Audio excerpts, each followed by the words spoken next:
अच्छा जी, आज इस वीडियो में जो हम बात करने वाले हैं वो ये है कि how to write long sentences. Long sentences कैसे लिखना है, क्योंकि बहुत सारे लोगों को ये परेशानी होती है कि यार ऐसे लिखना है या कोई पैराग्राफ लिखना है, कोई लेटर लिखना है, तो उसमें छोटे सेंटेंसेस अच्छे नहीं लग रहे। तो बहरहाल किसी काम के लिए भी आपने लिखना हो तो यहाँ पर मैं एक टेक्निक बता रहा हूँ, सिर्फ टेक्निक्स बहुत सारी हैं। इस आसान सा उसका फार्मूला है, वो ये कि आप डिटेल्स ऐड कर दें। अब फॉर एग्ज़ाम्पल अगर मैं कहता हूँ कि he is sitting, he is sitting, वो बैठ रहा है, और ये हालत को भी ज़ाहिर करता है। ही इज़ सिटिंग, वो बैठा हुआ है। सही है। अब मैं इसके अंदर कैसे डिटेल्स को ऐड कर सकता हूँ? डिटेल्स को ऐड ऐसे कर सकता हूँ कि मैं ये बता दूँ वो कहाँ बैठा हुआ है, क्योंकि ये जो काम है वो कहीं ना कहीं तो होगा ना। He is sitting on the bench, वो बेंच पर बैठा हुआ है। अब मैं मज़ीद इसके अंदर डिटेल्स ऐड कर देता हूँ, ही इज़ सिटिंग। अच्छा, मैं ये वाले एरिया को जो कि मेन है हमारा ना, मतलब ये पार्ट, उसको मैंने अंडरलाइन कर दिया है सिर्फ आपको ये बताने के लिए कि इसके अलावा जो जो चीज़ें आ रही हैं वो डिटेल्स में जा रही हैं। He is sitting on the bench, वो बेंच पे बैठा हुआ है। इन द वुडन बेंच, वो बेंच पे तो बैठा हुआ है, लेकिन वो बेंच कैसी है? वो वुडन है, लकड़ी की बनी हुई है। सही है। अगर मैं पार्क का नाम लिख देता हूँ, इन जिना पार्क, न्यू स्ट्रीट पार्क, जो भी आपका दिल चाहे पार्क का नाम रखने का वो आप रख दें। सही है।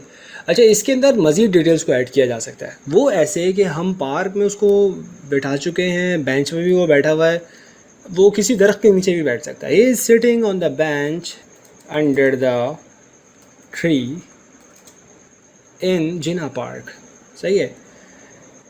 तो देखें, ये एक अलग पार्ट है, ये अलग पार्ट है, और ये एक अलग पार्ट है, ये वाला।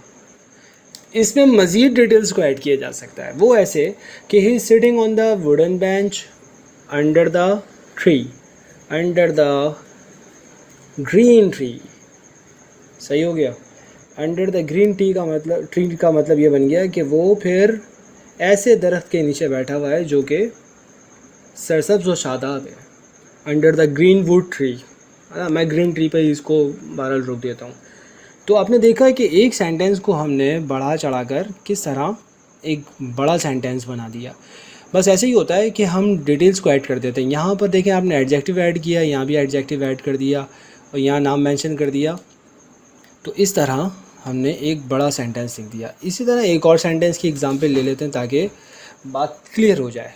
अगर हम कहते हैं कि आई एम वॉकिंग, अब मैं वॉक कर रहा हूँ, मैं चल रहा हूँ, इसी बात को थोड़ा सा डिटेल में बताना चाहें तो देखिए, ये वाली सिचुएशन के अंदर हम एडवर्ब का यूज़ कर सकते हैं। ऊपर तो एडजेक्टिव्स यूज़ किए ना, अब एडवर्ब कैसे यूज़ हो जाएगा? आई एम वॉकिंग फास्ट, मैं तेज़ चल रहा हूँ।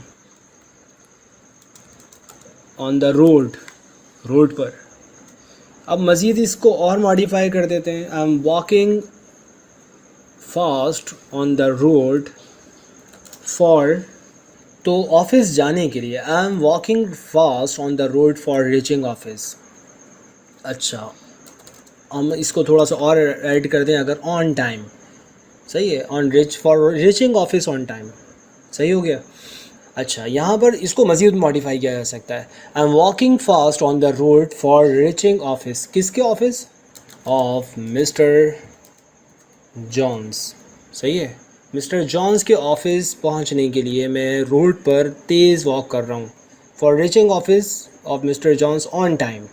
अब हम इसको और ज़्यादा मॉडिफाई कर सकते हैं, ऑफिस की लोकेशन आप बता सकते। अब अगर मैं इसी को बता दूं कि विच इज़ लोकेटेड, क्या लोकेटेड? इसका जो ऑफिस है, सही है ना, office of doctor Johns, which is located in High Street. सही है, जो कि हाई स्ट्रीट में वाक़ है।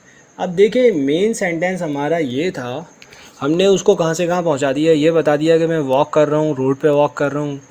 सही है, क्यों कर रहा हूँ, रीज़न भी बता दिया, for reaching office of doctor Johns.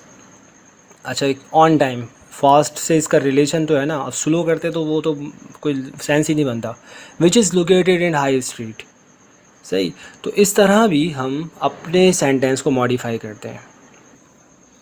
अच्छा, यहाँ पर एक और आइडिया मेरे जहन में आ रहा है, वो ये कि हम इसी बात को थोड़ा सा और बढ़ा सकते हैं। वो ये कि मैं मिस्टर डॉक्टर जॉन्स के ऑफिस जल्दी पहुँचने के लिए चल रहा हूँ, जो कि हाई स्ट्रीट में वाक़ है।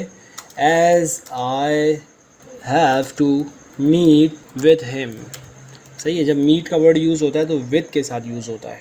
तो देखिए यहाँ पर हमने एक सेंटेंस को जो कि यहाँ तक पहुँचा था, हमने इसके साथ ये इसकी डिटेल बता दी है और साथ ही एक और सेंटेंस जोड़ दिया है। अब इसके अंदर आप मज़ीद डिटेल्स कहते हैं as I have to meet with him officially for this purpose, जो भी पर्पज़ है वो भी मेंशन कर सकते हैं। तो इस तरह एक छोटा सा सेंटेंस इतना बड़ा सेंटेंस हो जाता है। तो उम्मीद करता हूँ भाई कि यहाँ पर एक आइडिया आपके जहन में आ गया होगा।